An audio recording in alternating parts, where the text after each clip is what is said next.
nag-encounter. Tapos sa January 2009, January 23 to 25, nag-encounter ako, I get to know Christ, na doon ako na-caught ni Christ na helpless and empty. Na kahit pala gano'n na yung life ko, na good na ako sa studies ko, empty pa din yung heart ko kasi wala nga yung hinahanap kong love and affection. Tapos nung time na yun, parang, bakit ganito yung life ko?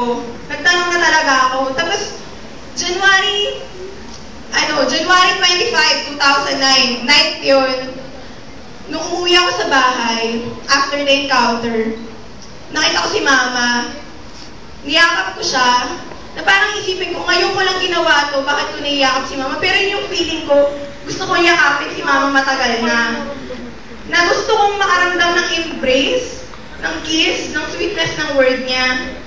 Nagpumigla si Mama, kasi parang hindi naman natural si Mary Ann ganito. Nagpumigla siya, pero inaccept niya din. Yung fact na inaccept niya, tuwa-tuwa na ako, tapos nung sinabihan ko siya na I love you, parang bumagsak na yung yung shoulder niya. I'm so happy that time na kaya ko pala yun eh. Na yung affection pala na gusto kong maramdaman, hindi lang pala dapat sila yung nagpapakita sa akin, hindi yung brothers ko o yung mother ko. Dapat ako yung nag-exert ng effort.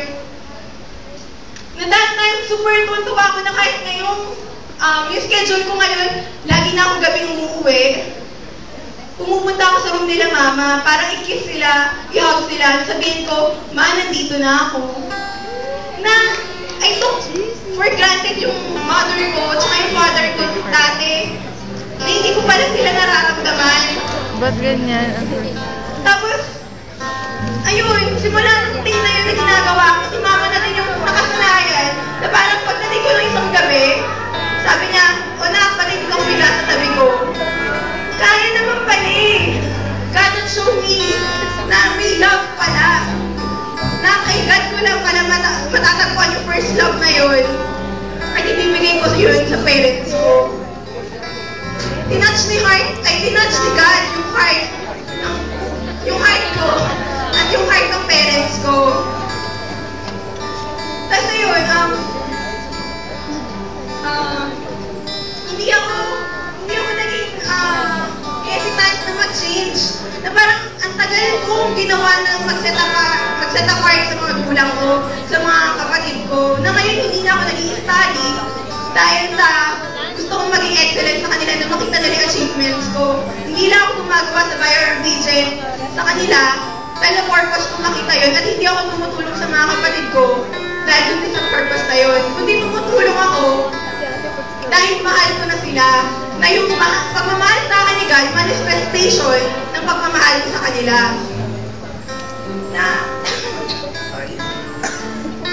akala ko dati na there will never be a time na mayakap ko si Mama. Pero kayang-kaya ko. Na ngayon, before I end, I challenge you. Yung, syempre, sa regulars tsaka yung first-timers natin. Kasi na-challenge ko kayo na desire ng heart nyo, kaya natin matanggap yun, kaya natin maklaim. Basta naniniwala tayo na kahit yung supernatural thing na iniisip natin, magagawa ni God. God can do all things, even impossible things.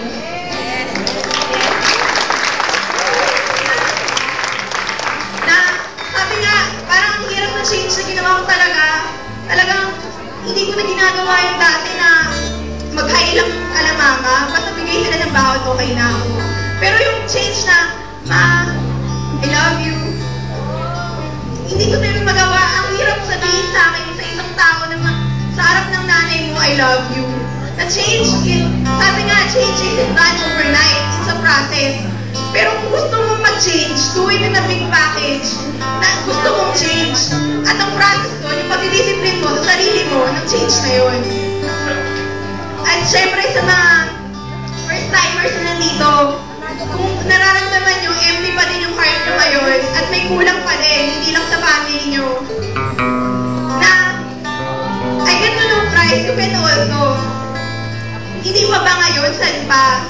Diba? Kung hindi dito sa wild side, ay nandito ka na nga. Diba?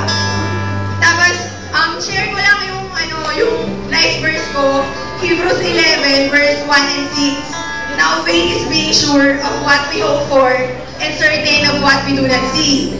And without faith, it is impossible to please God. Because anyone who comes to Him must believe that He exists and that He will reward those who earnestly seek Him. Thank you.